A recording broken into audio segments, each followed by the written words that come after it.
Hello everyone, welcome to GRS Mantra. I am Jitesh. आज हम लोग हाईवे इंजीनियरिंग के सेट 4 में जो भी ऑब्जेक्टिव क्वेश्चन हैं हम लोग उसका डिस्कशन करेंगे। मैं उम्मीद करता हूं कि ये जो सीरीज है आपके लिए फायदेमंद साबित हो रहा होगा। हम लोग कम से कम 7-8 सेट यहाँ पे सॉल्व करेंगे हाईवे इंजीनियरिंग का, और उसी तरह हम लोग फिर इरिगेशन इंजीनियरिंग से में है ना जो भी इंपॉर्टेंट ऑब्जेक्टिव क्वेश्चंस हैं हम लोग उसका भी डिस्कशन करेंगे। ये ऑब्जेक्टिव क्वेश्चंस न सिर्फ आपके डिप्लोमा के एग्जाम्स के लिए इंपॉर्टेंट है, बेसिकली जो भी उसके बाद कॉम्पिटिटिव एग्जाम्स में आप लोग बैठेंगे सबों में ये आपको हेल्प करेगा। ध्यान रखिएगा, क्वेश्चन के साथ मैं जो भी डिस्कशंस करता हूँ उसको भी आप लोग थोड़ा अगर पॉसिबल है तो शॉर्ट नोट्स आप लोग बना लीजिएगा ना। शॉर्ट नोट्स तैयार करने से आपको हेल्प मिलेगा। तो चलिए हम लोग सेट 4 के क्वेश्चंस की हम लोग डिस्कशन की शुरुआत करते हैं। तो चलिए क्वेश्चन आपके स्क्रीन पे पहला क्वेश्चन है, MOST कंसिस्ट ऑफ डिपार्टमेंट, यानी हमारा ये जो MOST होता है ये कौन सा डिपार्टमेंट है। बेसिकली मैंने कोर्स को पढ़ाने के दरमियान फर्स्ट यूनिट में ही मैंने इसका डिस्कशन किया था। MOST मतलब क्या होता है, ministry of shipping and transport. ये पुराने जमाने में होता था। बाद में 2014 में जब नरेंद्र मोदी साहब की गवर्नमेंट आई तो उन्होंने इस डिपार्टमेंट्स को पूरा अलग कर दिया। उन्होंने 2 डिपार्टमेंट यहां से बना दिया था। एक बनाया उन्होंने मिनिस्ट्री ऑफ शिपिंग का डिपार्टमेंट जो सिर्फ और सिर्फ शिपिंग के एरिया पे फोकस होता था, और एक डिपार्टमेंट उन्होंने बनाया MORTH ministry of road transport and highway, जिनको क्या है नितिन गडकरी साहब हेड करते हैं ना, वही इस डिपार्टमेंट के कैबिनेट मिनिस्टर है। ये पहले टाइम होता था क्योंकि शिपिंग और हाईवे वगैरह एक ही डिपार्टमेंट में हो जाता था तो ज्यादा अच्छे से काम नहीं हो पाता था, तो इसलिए उन्होंने इसको 2 डिपार्टमेंट में कन्वर्ट कर दिया। तो यहाँ पे हम लोग इस पर फोकस करते हैं, ministry of shipping and transport. तो बेसिकली ये शिपिंग मिनिस्ट्री एक तरीके से, तो ऑप्शन नंबर ए शिपिंग, ये शिपिंग के डिपार्टमेंट को रिप्रेजेंट करता है, और हाईवे के डिपार्टमेंट को, चूंकि रेलवे के लिए हमेशा एक अलग से डिपार्टमेंट था, रेलवे डिपार्टमेंट है ना, रेलवे मिनिस्ट्री। अश्विनी महाजन अभी उनके हेड है ना, रेलवे मिनिस्टर अभी तो प्रोबेबली वही है ना। तो चलिए, तो इसका आंसर हमारा हो जाएगा ऑप्शन नंबर ए शिपिंग। चलिए question number 2, milestones painted in green top and actually white strip होगा, व्हाइट स्ट्रिप डिपिक्ट। माइलस्टोन का जो कलर है उसका, माइलस्टोन देखते हैं ना कि जब आप रोड पे ट्रेवल करते हैं तो रोड के बाएं साइड में कितना किलोमीटर आपने ट्रेवल किया, अगला जो डेस्टिनेशन है वो कितनी दूरी पे उपलब्ध है वो दिखाता है माइलस्टोन। छोटा छोटा सा 1/2 मीटर की ऊंचाई का छोटा सा चौड़ा रहता है वो। तो उसके उस माइलस्टोन के टॉप में ग्रीन कलर हो और पूरा का पूरा वो व्हाइट हो, तो ये हमारा स्टेट हाईवे के केस में होता है। ध्यान रखिएगा, नेशनल हाईवे के केस में ना जो टॉप होता है ना वो येलो कलर का होता है, पीला कलर का होता है, और पूरा का पूरा फिर वो व्हाइट होता है, और ब्लैक से उसमें हम लोग डिस्टेंस को लिखा हुआ रहता है। ध्यान रखिएगा दोनों को, अगर ग्रीन टॉप और पूरा व्हाइट स्ट्रिप होगा तो वो हमारा स्टेट हाईवे होगा, और अगर येलो टॉप, पीला कलर का टॉप होगा और व्हाइट कलर का पूरा वो बना होगा, उसका पूरा बॉडी का कलर या व्हाइट स्ट्रिप, वो हमारा नेशनल हाईवे होगा। ध्यान रखिएगा, और उसमें हम लोग ब्लैक कलर के लेटर से हम लोग किलोमीटर को लिखे हुए रहते हैं। तो जब भी अगर आप ट्रेवल करेंगे आज के बाद से तो आप लोग उसको ऑब्जर्व करिएगा। चलिए अगला क्वेश्चन आपके स्क्रीन पे, क्वेश्चन नंबर 3 और question number 4। Question number 3, in hierarchy sub division officers work directly under. Hierarchy मतलब वो जो चैन सीरीज होता है, सबसे ऊपर कौन सा ऑफिसर, उसके नीचे कौन सा ऑफिसर, उसके नीचे कौन सा ऑफिसर, उसके नीचे कौन सा ऑफिसर, हायरार्की उसको बोलते हैं ना। तो देखिए, तो सबसे ऊपर हमको पता होता है किसी भी डिपार्टमेंट का हेड सेक्रेटरी होता है, उसके नीचे चीफ इंजीनियर, उसके नीचे डेप्यूटी चीफ इंजीनियर, उसके नीचे सुपरिटेंडेंट इंजीनियर, उसके नीचे एग्जीक्यूटिव इंजीनियर, और एग्जीक्यूटिव इंजीनियर के नीचे हमारा होता है सब डिविजनल इंजीनियर, या इसी को हम लोग असिस्टेंट इंजीनियर भी बोलते हैं। कि जब आप बीटेक करने के बाद, जब आप गवर्नमेंट में जब आप इंजीनियर का जब आपको पोस्ट मिलेगा है ना, तो उसको हम लोग बोलते हैं असिस्टेंट इंजीनियर, जिसको SDO का पोस्ट भी बोला जाता है। तो ये जो जब हम लोग ये देखेंगे कि सीनियरिटी का जब हम लोग लेवल देखेंगे, तो ये जो सब डिवीजन ऑफिसर, ये जो SDO होता है, बेसिकली असिस्टेंट इंजीनियर होते हैं, ये हमारे एग्जीक्यूटिव इंजीनियर के अंदर काम करते हैं। एग्जीक्यूटिव इंजीनियर हमारा काम करता है सुपरिटेंडेंट इंजीनियर के अंदर, सुपरिटेंडेंट इंजीनियर हमारा काम करता है चीफ इंजीनियर के अंदर, और चीफ इंजीनियर काम करता है सेक्रेटरी के अंदर। तो XEN मतलब होता है एग्जीक्यूटिव इंजीनियर, और SE मतलब होता है सुपरिटेंडेंट इंजीनियर। ध्यान रखिएगा, तो हमारा जो सब डिवीजन ऑफिसर होता है वो एग्जीक्यूटिव इंजीनियर के अंतर्गत काम करता है, यानी ऑप्शन नंबर ए। XEN मतलब एग्जीक्यूटिव इंजीनियर, जिसको हिंदी में हम लोग बोलते हैं कार्यपालक अभियंता। ध्यान रखिएगा, और ये जो XEN है ये काम करता है SE के अंदर, सुपरिटेंडेंट इंजीनियर के अंतर्गत।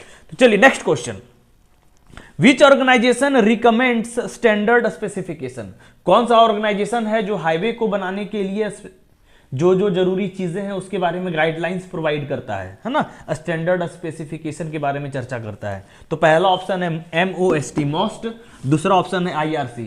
तो ये ministry of shipping and transport, ये तो बस बोलता है कि भाई हमको रोड बनाना है, ये कोई गाइडलाइंस प्रोवाइड नहीं करता है, इसका काम है बस रोड बनाना। गाइडलाइंस जो प्रोवाइड करेगा वो IRC करेगा, इंडियन रोड कांग्रेस करेगा, क्योंकि ये उसकी जिम्मेदारी है कि आपको इंडिया में जो भी रोड बनने हैं अलग अलग तरह के, उसके बारे में आपको गाइडलाइंस प्रोवाइड करना है, स्टैंडर्ड स्पेसिफिकेशंस वगैरह के बारे में बनना है कि कौन सा कहां पे कौन सी मात्रा लेंगे, कौन सा मटेरियल यूज करेंगे, रोड कितना चौड़ा होगा, कितना ट्रैफिक लेन होगा, अंदर में कौन कौन से लेयर्स लेंगे, कौन कौन से मटेरियल्स यूज करेंगे। तो ये सारी चीजें IRC बताता है हमें, वो MOST कभी नहीं बताएगा, क्योंकि ये इसका डिपार्टमेंट है ही नहीं, है ना। तो चलिए नेक्स्ट क्वेश्चन, क्वेश्चन नंबर 5 और क्वेश्चन नंबर 6। क्वेश्चन नंबर 5 है road margin includes, road margin में हमारा क्या क्या शामिल होता है। दो ऑप्शन, एक है गार्ड रेल, एक है सोल्जर। तो गार्ड रेल और सोल्जर दोनों हमारे ऑप्शन में शामिल होते हैं। मैंने लास्ट सेट में भी इस चीज को डिस्कशन किया था, है ना, कि हमारा guard rail, soldier, traffic separator इत्यादि सब के सब हमारे रोड मार्जिन में शामिल होते हैं। तो इसीलिए यहाँ पे दोनों में से कोई भी ऑप्शन नहीं होगा, दोनों ऑप्शन है ना, आंसर यहाँ पे गलत है, क्योंकि दोनों के दोनों हमारे रोड मार्जिन में शामिल होता है। मैंने आपको पढ़ाया भी है ये चीज, एक बार आप इसको अच्छे से रिवीजन मार लेंगे, क्योंकि यहाँ से लगातार ऑब्जेक्टिव क्वेश्चन आ रहे हैं ना, थोड़ा आप यहाँ पे अपना फोकस यहाँ पे शिफ्ट करिएगा। तो चलिए नेक्स्ट क्वेश्चन। तो यहाँ पे कोई भी आंसर हमारा, कोई भी एक ऑप्शन हमारा यहाँ पे सही आंसर नहीं होगा, क्योंकि दोनों option is our correct answer. अगला question, the minimum side clearance provided for the safety of vehicle, है ना। तो व्हीकल के सेफ्टी के लिए, सुरक्षा के, गाड़ियों के सुरक्षा के दृष्टिकोण से हम लोग जो साइड में जो क्लियरेंस प्रोवाइड करेंगे वो कितना देंगे। तो हमारा ये दो ऑप्शन 1 मीटर और 0.68 मीटर, तो हमारा यहाँ पे करेक्ट आंसर होगा 0.68 मीटर। ध्यान रखिएगा, ये IRC के द्वारा एक स्टैंडर्ड हमें साइड क्लियरेंस के बारे में बता दिया गया है। चलिए अगला अगला क्वेश्चन, है ना। अगला क्वेश्चन आपके स्क्रीन पे, width of carriage way on curve is generally, curve पे हमारा जो कैरेज वे की जो विड्थ होती है, जो कैरेज वे की चौड़ाई होती है, वो घटती है कि बढ़ती है। तो आप लोगों ने पढ़ा भी होगा सुपर एलिवेशन, जब हम लोगों ने डिस्कशन वगैरह किया था, ट्रांजिशन कर्व जब हम लोगों ने डिस्कशन किया था, कि विड्थ पे हम लोग जो कैरेज वे की जो चौड़ाई है वो बढ़ जाती है, क्योंकि हम लोग वहाँ पे एक्स्ट्रा वाइडनिंग प्रोवाइड करते हैं। तो ये जो एक्स्ट्रा वाइडनिंग है हम लोग कर्व पे ही प्रोवाइड करते हैं, तो जिसके कारण कर्व पे जो कैरेज वे की चौड़ाई है वो बढ़ जाती है। यानी option number B is our correct answer, है ना, कि कर्व्स पे जो कैरेज वे की चौड़ाई है वो बढ़ जाती है ना। Option number B is our correct answer. Next question, for stability of soil mass the side slopes provided in filling. तो सॉइल मास के स्टेबिलिटी के लिए हम लोग जो फिलिंग के केस में हम लोग जो साइड स्लोप प्रोवाइड करते हैं, फिलिंग मतलब हमारा एम्बैंकमेंट, है ना। तो हम लोग फिलिंग या एम्बैंकमेंट जो बनाते हैं, तो उसमें स्लोप की स्टेबिलिटी के लिए हम लोग जो साइड स्लोप प्रोवाइड करते हैं, ये हमारा एम्बैंकमेंट या फिलिंग है, यही हमारा देखिए साइड स्लोप है। तो ये जो साइड स्लोप हम लोग देंगे, ऐसा देंगे जिसके कारण ये जो हमारा साइड स्लोप है वो ज्यादा स्टेबल रहे। जितना ज्यादा साइड स्लोप स्टेबल होगा उतना ज्यादा स्टेबल हमारा ये एम्बैंकमेंट होगा। तो इसीलिए हम लोग साइड स्लोप ज्यादा से ज्यादा देने की कोशिश करते हैं, ध्यान रखिएगा। तो इन दोनों ऑप्शन में जो सबसे ज्यादा साइड स्लोप होगा हम लोग उसको देंगे। तो देखिए, एक पहला ऑप्शन है 1:1, दूसरा ऑप्शन है 1:1.5। तो 1:1.5 हमारा ज्यादा बड़ा साइड स्लोप है कंपेयर टू 1:1, यानी हमारा option number B is our correct answer. जितना ज्यादा स्लोप उतना ज्यादा वो हमारा ये जो स्लोप है वो स्टेबल रहेगा। तो इसीलिए option number B is our correct answer. तो चलिए नेक्स्ट क्वेश्चन आपके स्क्रीन पे, the scale of the index map is 1 centimetre is equal to 50 metre पहला, दूसरा 1 centimetre is equal to 0.5 metre. तो ध्यान रखिएगा, हमारा 1 सेंटीमीटर इज इक्वल टू जो 0.5 मीटर है, ये हमारा स्केल होता है इंडेक्स मैप का। इंडेक्स मैप हम लोगों ने पढ़ा था, इंडेक्स मैप, बाकी जो रिकॉनेसेंस सर्वे, प्रीलिमिनरी सर्वे इत्यादि पढ़े थे, वहीं पे है ना ये सारा चीज, ये टॉपिक। तो आप लोग एक बार रिवीजन कर लीजिएगा, जिन बच्चों का रिवीजन नहीं है, आप लोग अच्छे से इसको मतलब अच्छे से आपका रिवाइज हो जाएगा ये चीज। तो चलिए नेक्स्ट क्वेश्चन हमारा अगला है। एक्चुअली मैंने एक क्वेश्चन नंबर 10 सीधे डिस्कस कर दिया था। क्वेश्चन नंबर 9 है हमारा, the area of land required along the road alignment.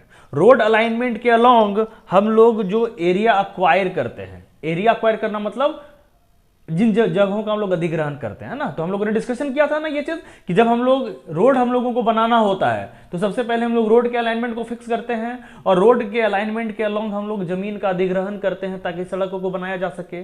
तो इसी को हम लोग राइट ऑफ वे बोलते हैं, है ना।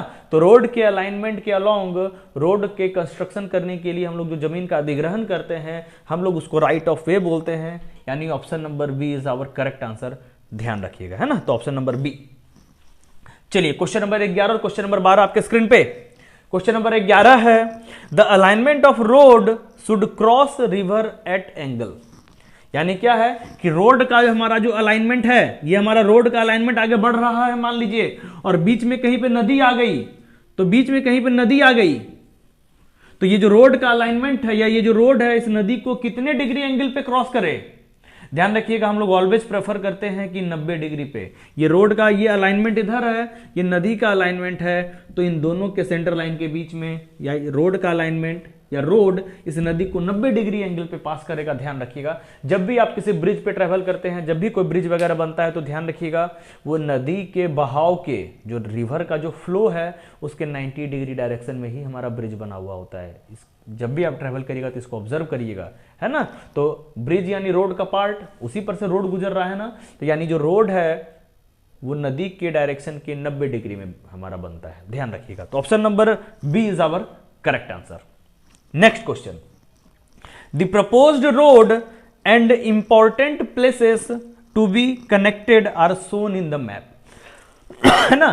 तो जो रोड हम लोग बनाने वाले हैं और वो रोड जिन भी महत्वपूर्ण जगहों को जोड़ेगा हम लोग इसको किस मैप में हम लोग इसको दर्शाते हैं। की मैप, मैंने पहले के सेट के क्वेश्चन में भी इसका डिस्कशन किया है ना। की मैप हमारा एक ऐसा मैप होता है कि जिसमें हम लोग जो रोड बनाने वाले हैं और साथ ही साथ वो रोड जितने भी महत्वपूर्ण जगहों को जोड़ेगा अपने अलाइनमेंट के अलोंग हम लोग वो चीज दर्शाते हैं। तो option number A is our correct answer, that is key plan, या इसी को की मैप भी बोलते हैं। और इंडेक्स में तो दूसरा चीज होता है, इंडेक्स मैप आप लोग जानते हैं इसको। तो option number A is our correct answer. चलिए next question, question number 13 and question number 14 आपके स्क्रीन पे। क्वेश्चन नंबर 13 है the most important bitumen modifier to increase the life of black topped road. वो सबसे महत्वपूर्ण बिटुमीन मॉडिफायर क्या होता है जिससे कि हमारे ब्लैक टॉप रोड की जो लाइफ है वो बढ़ जाती है। ब्लैक टॉप रोड मतलब फ्लेक्सिबल रोड, जिससे फ्लेक्सिबल रोड की लाइफ बढ़ जाएगी। तो बिटुमीन मॉडिफायर बेसिकली एक ऐसा मटेरियल, एक ऐसा सब्सटेंस या एक ऐसा पदार्थ होता है जो कि बिटुमीन के प्रॉपर्टी को पहले की तुलना में अच्छा बना देता है, मॉडिफाई कर देता है। उसके ड्यूरेबिलिटी, उसके इलास्टिसिटी, उसके कंप्रेसिबिलिटी प्रॉपर्टी को यह बढ़ा देता है। तो अगर तो बिटुमीन मॉडिफायर को मिला के हम लोग जो बिटुमीन तैयार करेंगे और उससे रोड हम लोग बनाएंगे वैसे बिटुमीन को यूज करके, तो रोड की जो लाइफ है ना वो बढ़ जाती है। रोड पहले की तुलना में ज्यादा इलास्टिक, ज्यादा ड्यूरेबल, ज्यादा कंप्रेसिबल साबित होता है। तो बिटुमीन मॉडिफायर मतलब एक एक्सटर्नल सब्सटेंस हम लोग जो बिटुमीन में मिलाते हैं। तो यहाँ पे दो ऑप्शन, पहला ऑप्शन है कटबैक, दूसरा ऑप्शन है रबड़। कटबैक तो खुद एक तरह का बिटुमीन है ना, तो वो तो बिटुमीन मॉडिफायर हो ही नहीं सकता है। तो चूंकि बिटुमीन का खुद एक प्रकार है कटबैक, तो ये तो ऑप्शन से खत्म। क्योंकि बिटुमीन मॉडिफायर एक ऐसा पदार्थ हम लोग बाहर से बिटुमीन में मिलाते हैं जिससे कि बिटुमीन का प्रॉपर्टी अच्छा हो जाए। तो कटबैक तो खुद एक बिटुमीन है, तो ऑप्शन खत्म। ऑप्शन नंबर बी रबड़। तो रबड़ हमारा एक ऐसा मॉडिफायर होता है कि इस रबड़ को जब हम लोग बिटुमीन से मिलाते हैं तो बिटुमीन की जो प्रोडक्टिविटी है, जो उसकी इलास्टिसिटी, ड्यूरेबिलिटी, कंप्रेसिबिलिटी वो बढ़ जाती है। तो rubber is our correct answer, option number B. Next question, the test used to evaluate the strength of soil subgrade, है ना। तो सबग्रेड को बनाने में हम लोग वहां पे जो सॉइल लोकली अवेलेबल होता है तो उस मिट्टी के स्ट्रेंथ को टेस्ट करने के लिए हम लोग कौन सा टेस्ट करते हैं, सीबीआर या इंपैक्ट। तो हमेशा ध्यान रखिएगा सीबीआर टेस्ट को हम लोग यूज करते हैं, कैलिफोर्निया बियरिंग रेशियो टेस्ट, है ना। इंपैक्ट टेस्ट का यूज करके तो हम लोग टफनेस निकालते हैं ना, मिट्टी के टफनेस प्रॉपर्टी को हम लोग पता करते हैं। तो ये कभी हो ही नहीं सकता ऑप्शन। तो हमेशा ध्यान रखिएगा सबग्रेड सॉइल के स्ट्रेंथ को, उसकी मजबूती को चेक करने के लिए हम लोग सीबीआर टेस्ट करते हैं। Option number A is our correct answer.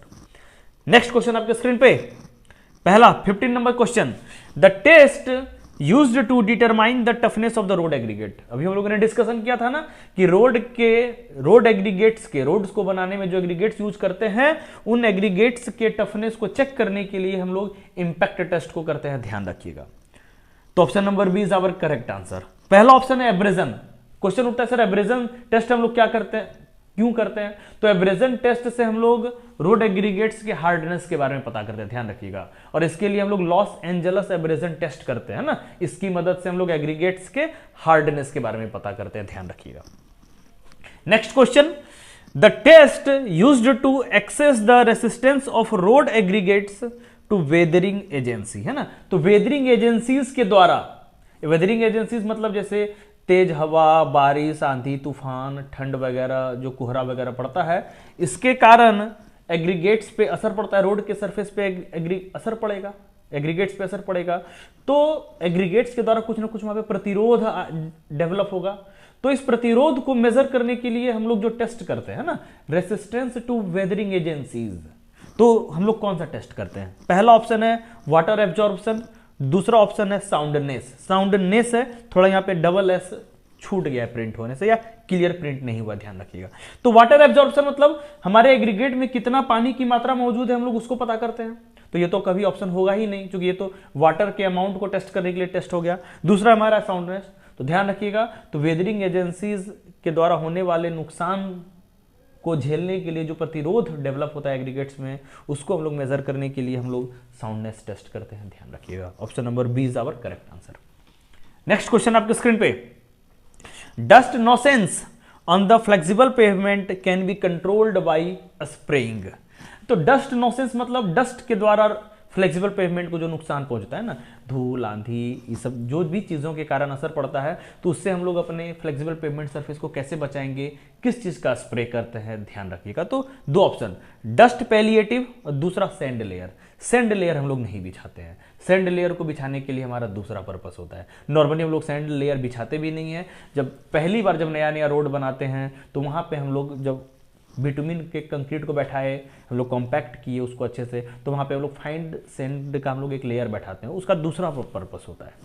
हम लोग यहाँ पे डस्ट से होने वाले नुकसान को बचाने के लिए हम लोग क्या है, डस्ट पैलिएटिव हम लोग यहाँ पे उसको बिछाते हैं, उस स्टेप्स को हम लोग वहाँ पे लेते हैं, ताकि फ्लेक्सिबल पेवमेंट को कम नुकसान पहुंचे, ध्यान रखिएगा, है ना।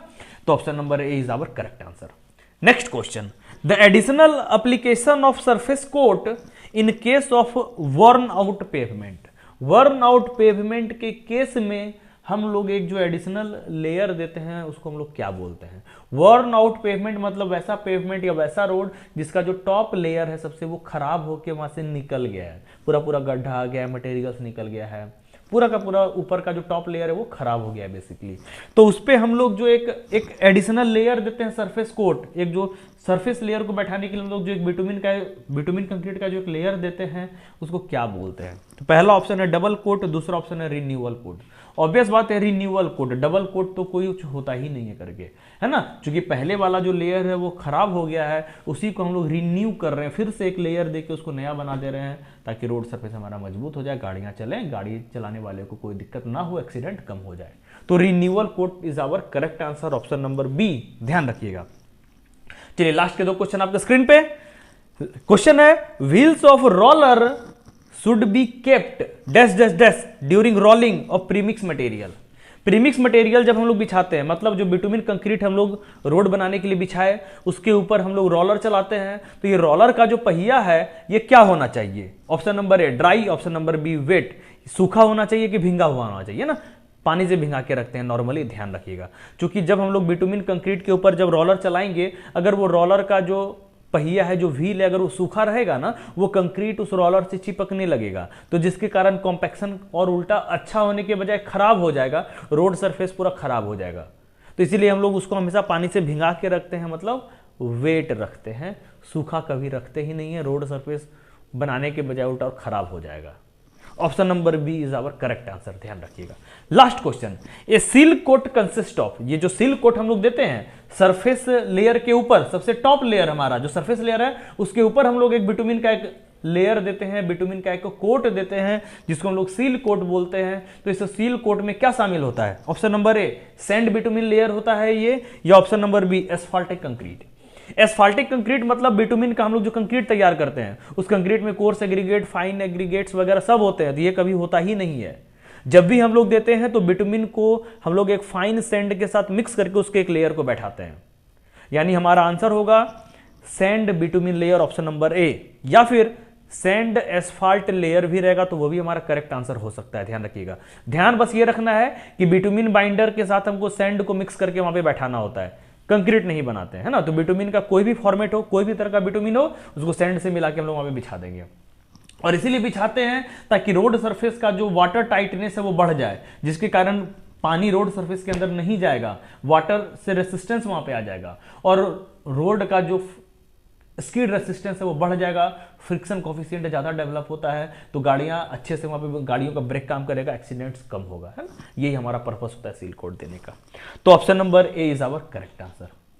मैं उम्मीद करता हूं कि आप लोगों ने सेशन को एंजॉय किया होगा, सभी क्वेश्चंस और उससे रिलेटेड मैंने जो डिस्कशंस किए हैं आपने उसे अच्छे तरीके से समझा भी होगा। बाकी अगर किसी को कोई भी डाउट्स हो, कुछ भी क्वेश्चंस हो तो आप लोग मुझे कांटेक्ट कर लीजिएगा। मेरा नंबर आप लोगों को पता है ना, ये मेरा नंबर है, मैं फिर से रिपीट करा देता हूं 7903744657, है ना। तो आप लोग आराम से, एग्जाम का टाइम है आप लोगों का, कभी भी फील फ्री हो के अपने डाउट्स को या बाकी कुछ भी जानकारी चाहिए तो आप लोग मुझे फील फ्री होकर कांटेक्ट कर लीजिएगा, है ना। तो चलिए हम लोग इसी तरह नेक्स्ट सेट में हम लोग मिलते हैं और हम लोग इस सेशन को फिर से मैं अच्छा बनाने की कोशिश करूंगा। तो चलिए नेक्स्ट वीडियो लेक्चर में मिलते हैं। Thank you.